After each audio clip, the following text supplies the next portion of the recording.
Get breaking news alerts and special reports. The news and stories that matter, delivered weekday mornings. Washington, U.S. Intelligence officials blindsided by President Donald Trump's order that they make public highly sensitive files in the Russia investigation are hoping the White House will allow them to conduct a formal declassification review and damage assessment before they are forced to release the documents, current and former officials tell NBC News. Senior executives at the FBI, Justice Department and Office of the Director of National Intelligence were scrambling Tuesday to respond after being taken by surprise by a White House press release Monday directing them to release classified material they had previously determined should not be made public.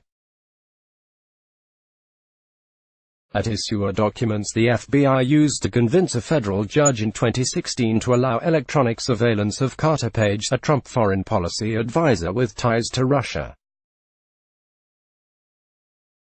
Parts of that surveillance application were released in July, but much was held back for national security reasons.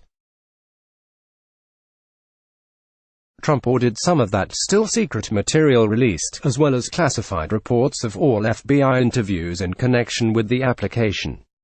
Trump also ordered that the FBI release text messages sent and received by law enforcement officials he believes were working against him, including former FBI Director James Comey, former Deputy Director Andrew McCabe, former FBI employees Peter Strzok and Lisa Page, and current Justice Department lawyer Bruce Ohr, a Russian organized crime expert.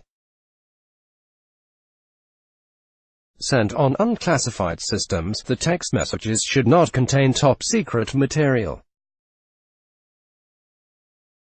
The FBI interviews in particular, however, could discuss sources in Russia, the release of which could be extremely damaging, former senior intelligence officials who served under both Republican and Democratic administrations told NBC News.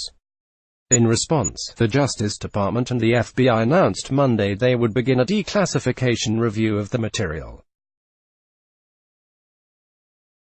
That struck some intelligence officials as a stalling tactic, given that the president is the ultimate declassification authority, and he has already directed that the documents be declassified. What's to review? One intelligence official wondered to NBC News.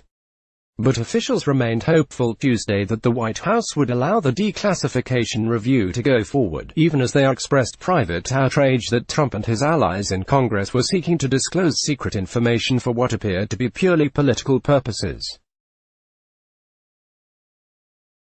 Officials said it was unclear how long the review would take. One challenge is that Trump ordered the release of only those text messages related to the Russia investigation. That will require the FBI to sort through tens of thousands of messages to figure out which ones apply. The political context of the move by Trump was made clear in a September 13 speech by Rep. Devin Nunes, the California Republican who chairs the House Intelligence Committee. "We need the president to do some more declassification," Nunes said to a sympathetic audience of Trump supporters. He explained that the fall election is not going to be just about economic growth and running on the economy. It's going to be about what the other side did to play dirty, to dirty up a campaign, by corrupting the FBI and the DOJ. That is important for the American people to know, as we have to deliver that message going into October, and I am very, very hopeful that the president will make these additional declassifications over the coming weeks. Rep. Devin Nunes, R. Caliph, chairman of the House Intelligence Committee, answers questions at the U.S. Capitol during a press conference March 7, 2017. Win McNamee. Getty Images file. Trump's directive matched, page for page, the documents Nunes and other Republicans said they had been seeking. This is not committees, this is Mark Meadows and Jim Jordan and a couple other members of Congress, who by the way haven't reviewed the information the way members of the Intelligence Committee have, but are just going to do everything in assisting the president's delegitimization of the Mueller investigation. Rep.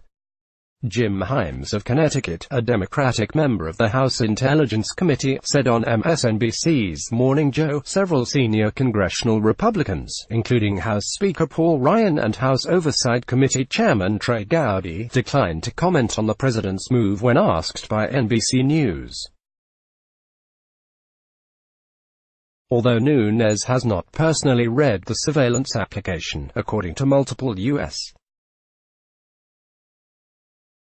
officials. He and Trump believe it will show that the FBI relied too heavily on information gathered by a former British intelligence officer who was being paid by Democrats. But one person who has read the documents, Sen. Mark Warner of Virginia, ranking Democrat on the Intelligence Committee, suggested they would be more damaging to Trump than he realizes, given that they support an extraordinary move to conduct surveillance on a member of his campaign. Be careful what you wish for, Warner said. Former intelligence officials were dismayed by the president's move campaign, which is unprecedented in our history. Congressman Peter King, really bad things were happening, but they are now being exposed.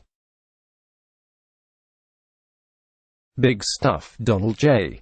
Trump at Real Donald Trump, September 18, 2018. Declassification decisions should be considered outside the zone of politics, so any suggestion that they are tainted by political considerations is a pretty disturbing precedent, said Nick Rasmussen, an NBC News analyst who was a senior counterterrorism official in both the Trump and Obama administrations.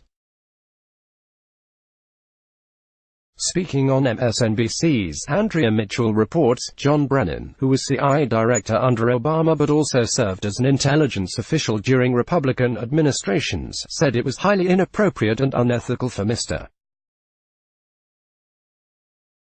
Trump to take any action that pertains to the FBI criminal investigation of Russian collusion and cooperation with Russia during the election, of which Mr. Trump and close associates are subjects. Brennan, whose security clearance had been revoked by Trump, added, "He certainly has the authority to do it, but I do think it's highly inappropriate, and I think everybody who knows these issues feels similarly." Meanwhile, Trump said on Twitter that the documents would show there was no basis for the surveillance of Carter Page, his campaign aide. Really bad things were happening, but they are now being exposed, Trump wrote. Big stuff. Get breaking news alerts and special reports. The news and stories that matter, delivered weekday mornings.